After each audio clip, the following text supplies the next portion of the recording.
Hello everybody, it's Kara from Wild Book Garden, and today I'm here with the Book Buffet tag. This tag was originally created by Amrita by the Book and several of her friends, and I recently saw this on Hannah's channel from Hannah's Books, and she had actually seen Brian over at Bookish do this tag as a way to raise awareness about what Amrita is going through right now. She's dealing with cancer on top of COVID-19 and on top of caring for some elderly family members, and Brian and Hannah posted this tag as a way to raise awareness about that and about her GoFundMe, which I will link down below. If you are able to, please consider donating to that and or sharing it. And Bethan Broninga Sokular also did a video kind of talking about the situation right now, so I will link that down below as well. And I just thought this was a really great way to raise awareness about this, and I also really love these tag questions, so I'm just going to get into them.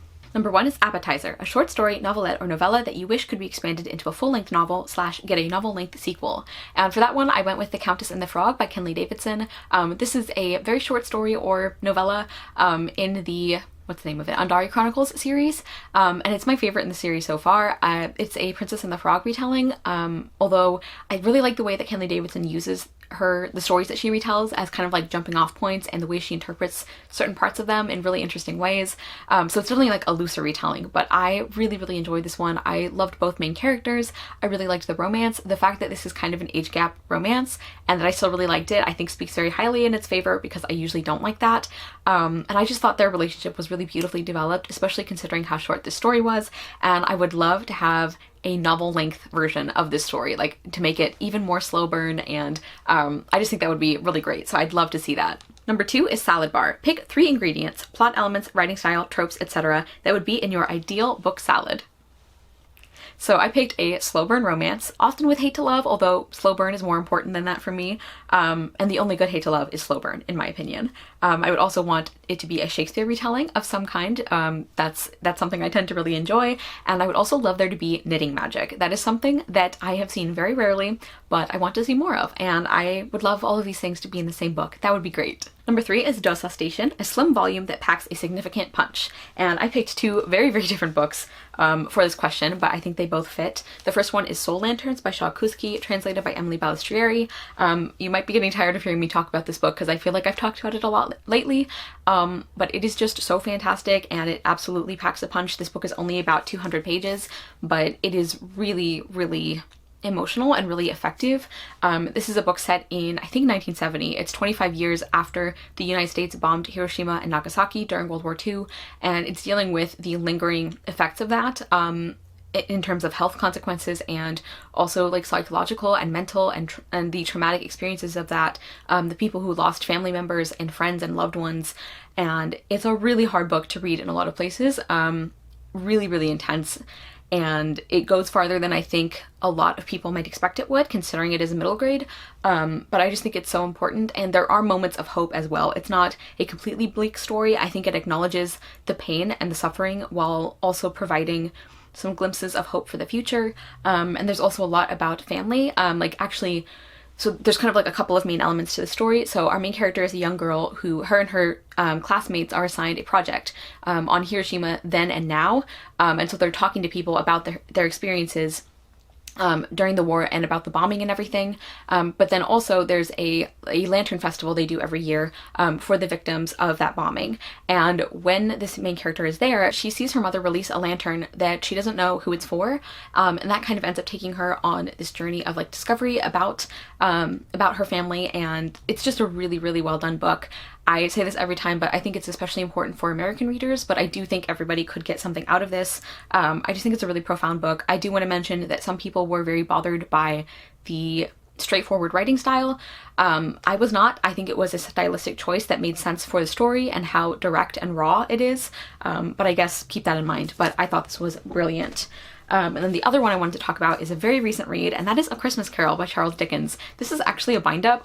The actual story of A Christmas Carol is how many pages in this edition? It's only 72 pages in my edition that I have here.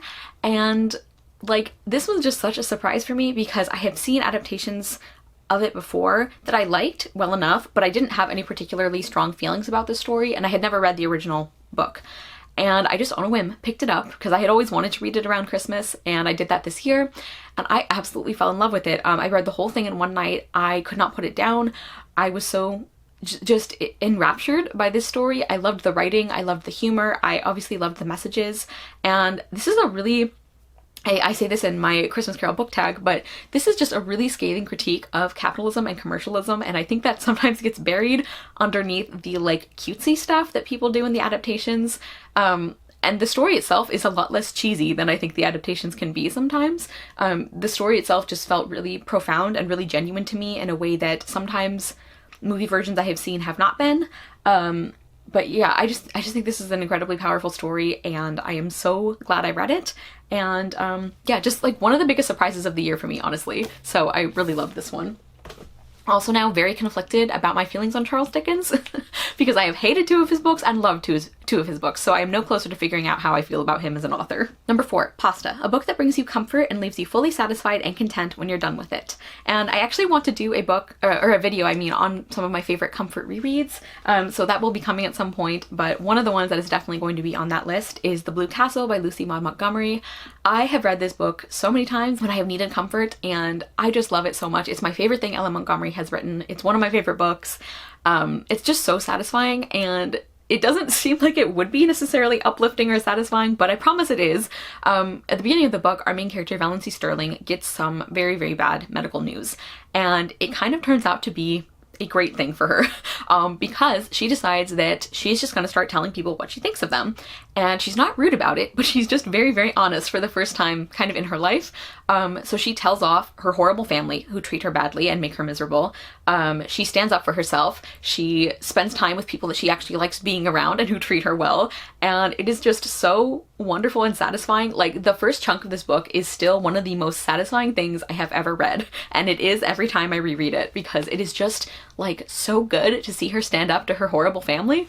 There's also a romance in this story that I really, really loved, and this is just one of those books where, like, yes, there are a couple of things that could have been done better. I think the conflict at the end, like, was kind of frustrating, or like it was done in a way that was more annoying than it had to be, but I just love this book so dearly that I don't even care. Like, I just love it. It's also a very emotional book in places, and I am really struck by, like, there's one character who Valency ends up making friends with and going to her house to take care of her. And the way she is written about with such compassion and love in this time period where she would not have been treated very well because she's a single mother, or she was. Her baby unfortunately died, and she had a child out of wedlock, and she now has, I think, tuberculosis and is dying from it. And a lot of people in the town are basically like, well, she got what's coming to her. And Valency is not, and she... like, the way that character is written about is just so compassionate and just so, again, loving. It never blames her. It's really, really impressive considering when this book was written. And yeah, I love this book. I love a lot of things about it. Valency's a great main character. Again, I love the romance. It's a very cozy and comforting read, and it definitely leaves me very comforted and satisfied when I read it. Number 5 is Beef, a book that is hearty, whether it's long, fills you up with gooey warmth, or was just a slog to get through. And I guess I'm realizing I kind of didn't do any of these. I interpreted hearty as like a book that is complete, you know, like a complete meal or a complete dish. And I took that to mean a book that does everything really, really well. And this is another one I've talked about before. I promise I'm normally more varied with my tag answers, but there's a few books that keep coming up lately, so apologies for that. But this is Little Thieves by Margaret Owen. I freaking love this book. And I wanted to pick it for this question because I really do think everything about it is executed like perfectly. I think the writing is fantastic. There's also a lot of humor that doesn't, like, the kind of humor is sometimes hit or miss for me, but I think it really suited Vanya, our main character. Vanya is a character type who I think it's really hard to do well. She's like that morally gray, like only out for herself, but you see even from the beginning that she's not actually as selfish as she tries to convince herself she is, which I just really love. It's so wonderful to see her find people who treat her well. This is a book that is also about trauma and healing, and like finding people who care about you and atoning for past mistakes. I also love the setting and the folklore elements. I think the plot is incredibly compelling and gripping. There's also a romance subplot that I really, really loved. Our 2 leads are demisexual, which is not something we see a lot, so that was really cool. Yeah, I just think everything about this, like the writing, the world building, the plot, the character work, like the romance subplot, the character relationships in general, everything about this was just done perfectly. Like, I couldn't have asked for it to be done better. So that's why I wanted to pick it for this question. There's also a lot of great side characters. And also, I should have mentioned this at the beginning, but this is a Goose Girl retelling, but we're following the maid character as the main character, which is not something that happens a lot. And I think that was done really well also. Like, this is definitely a story that stands on its own, but I did really like how it functioned as a retelling of that story, so I love this book. Number 6 is bread. Something you and your friends fight over while waiting for your dinner is the bread basket. Talk about a book you fight with other people about. I thought, I've mentioned that I have a lot of feelings about this, and you know, this is as good a time to talk about them as any, but I picked the Narnia series by C.S. Lewis, and a very specific aspect of that, because this series is not perfect, and I totally understand why people do not like it or would not want to read it. I'm actually holding up The Last Battle, which is my least favorite book, and one I don't plan to reread for various reasons. But the reason I'm holding up this book is because I have a lot of feelings about the way people treat Susan Pevensey's storyline, and I'm going to try to avoid specific spoilers, but there will be some kind of oblique talk about what happens at the end of the series, so if you don't want to be spoiled at all, then skip this part. But I get really frustrated when people act like because of what happens to Susan, C.S. Lewis hated women. I totally understand not being happy with Susan's storyline. I'm not happy with how it ended, even though she's not one of my favorite characters. I don't think she deserved to have what happened to her or the consequences that this book shows. Like, I definitely see that, but like, there are so many fantastic female characters in this series. The fact that C.S. Lewis had an equal number of male and female protagonists is pretty amazing. And the women are always like just incredibly smart and competent. And frankly, a lot of times they are more smart and competent than their male counterparts. Like, they get some great like character arcs. Like, The Horse and His Boy definitely has problems as a book, but I think Aravis's story arc is the strongest in that book. Like, her character development, I just think is really well done. Again, there's some issues with how she is portrayed in relation to other people, but like, I just think there's so many fantastic female characters in the series that remain so well drawn throughout, and I think it's unfair to take one character whose ending you don't like and use that to be like, C.S. Lewis hated women, you know? I just don't think that's true. And I also think part of it is interpretation, because the reason that Susan, like, there's some reasons given for why things happen to Susan the way they do, and people get really upset because somebody makes a comment about how she got too interested in lipstick and nylons, and she basically abandoned Narnia. And yes, in our modern day, that connotation is very different. You guys know I really hate when feminine girls are vilified, in fiction or in life, so I get that, but like, at the time period, the examples they use, like dressing up and going to parties and wearing makeup before she was really old enough and all of that, like, those things are meant to suggest a particular kind of like fake maturity, and that was the problem. Not that Susan wanted to wear lipstick or nylons or to go to parties. The problem was that she was really young, and she was forcing herself to grow up too fast, and she was forcing herself away from other parts of her life. So bottom line is, like, yes, I wish that things had gone differently. By the way, there is still hope for Susan. Like, it's not framed in a way like she can never come back from this, even though it is still a very sad ending for her. And I get that. I'm not trying to discount that, but I guess the bottom line for me here is that, yes, I wish her ending had been different, or that it had been framed differently. Like, you know, maybe not using like lipstick and nylons as an example because of the way modern readers take that.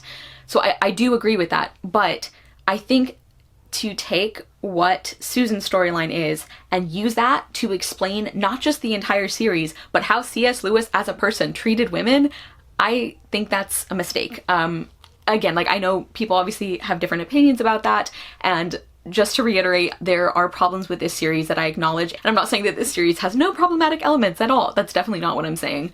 But in the specific case of Susan Pevensey and using her to say the entire series is sexist and C.S. Lewis was sexist, I very strongly disagree, and I would like fight with people about that. So that was my little TED Talk there. Number 7, Cheese Room, a book with a happy ever after ending. So I don't think happy ever afters have to be cheesy, but I do think it's funny the way this question was constructed. And I went to mention Song of the Crimson Flower by Julie C. Dow. Again, this is just a book I really love that really surprised me, and it does have a happy ending, and I really like how the romance played out. And there's just a lot of things about it that I wouldn't have thought would work for me, but I really like how everything came together at the end and the way that things worked out. Number 8 is Chocolate Fountain. When you read a new series or author, do you dip in and out, or do you read it all back to back? And I'm definitely a dipper when it comes to this, but I'm trying to be better about that. I used to read like marathon series a lot more when I was younger, and I just got out of the habit since joining BookTube. And I also have a really bad habit of like stockpiling authors that I love, where I will read a book and love it, and then I just keep like acquiring other books by the author, and I keep saving them because I know I'm gonna love them, or I think I'm gonna love them, and it takes me a really long time to read them, which is silly. So I'm actually trying to work on that, is to not like stockpile my favorites so much. So that's my answer. And similarly, I want to get in the habit of reading series closer together, or books and series closer together. And finally, number 9 is who's invited? Tag some foodie friends. And I'm not going to tag anyone specifically, but if you like these questions, please do it. I really do think this is a great way to raise awareness about what Amrita is going through right now. Again, please check out the GoFundMe link and donate if you can, or share if you can. And let me know your thoughts on any of the books I talked about. Hopefully I sold you on some of the ones that I really enjoy. Thank you guys so much for watching. I will see you soon with another video, and I hope you love the next book you read. Bye!